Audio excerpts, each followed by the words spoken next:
Hi, thanks for joining me. I don't know about you, but we have a little dog who is fearful of nail trims.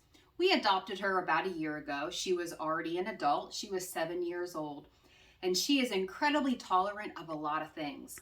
We can brush her teeth, we can do anything to her, but we couldn't cut her nails. She would not hold still.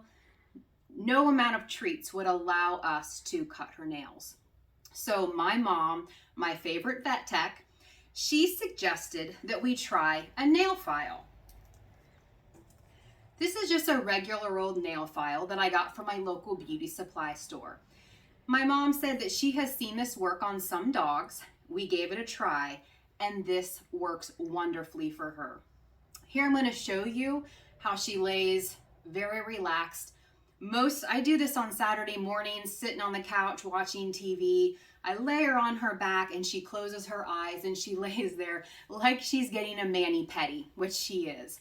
So this is just a basic nail file from the beauty supply.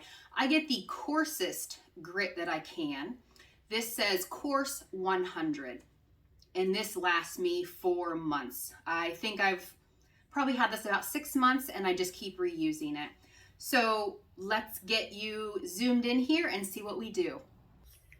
So one of the concerns when you're using nail clippers is often you will cut way too far back to the quick and you can make the nail bleed. And in using this coarse nail file, I have never gotten that far back to ever make her bleed. If you are concerned about your dog, ask your vet if you feel that maybe this is an option for you, but you're not quite sure.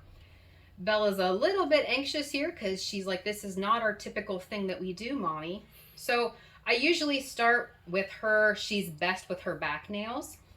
And so it doesn't matter what side of the file, it's always the same. And what I do is I start and I pull up to her head. And I literally just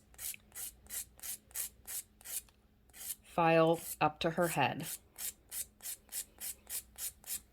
And when I'm satisfied that I've gotten enough of that tip off, I move on to the next one. Now, if you're just starting your dog out, you might want to reward with a little tiny treat after each nail. With her, I give her a half of a little tiny treat after each paw. But if you're starting out, and if you have a little chubby dog, you might want to make it a little tiny crumb of a treat, not to pack on any more pounds. But this works really well for her. She's often very relaxed. Her eyes eventually will close. And I'm just trying to take that tip off just so they're not as long. And sometimes if I get maybe a little bit too close, she'll let me know. She'll squirm a little bit and I'll know that's the place that I need to stop at. So again, I'm pulling up to her head. When I pull down that way, I just don't get quite the sand. And I kind of just pinch each toe between my first finger and my thumb. And I drag up. And you can see she's very relaxed, like she's at the salon getting a mani-pedi. And then I reward her with a little half a treat. Good girl. And so I just repeat that on every foot. And for the sake of time, I'm not going to do all of her feet, but I would do each nail. And then I'll give her reward. She has a couple dew claws up here.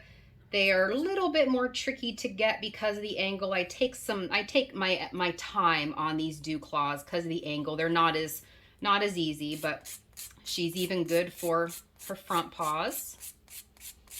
And you can see this doesn't scare her. She is not trying to get out of my lap. She just lays here. If you have a bigger dog, maybe you'd want to lay on the floor and try this. Some people have success with a little Dremel tool if they have a dog that has bigger, thicker nails than a small dog. So you could also try a Dremel tool as well. So I hope that this has helped you.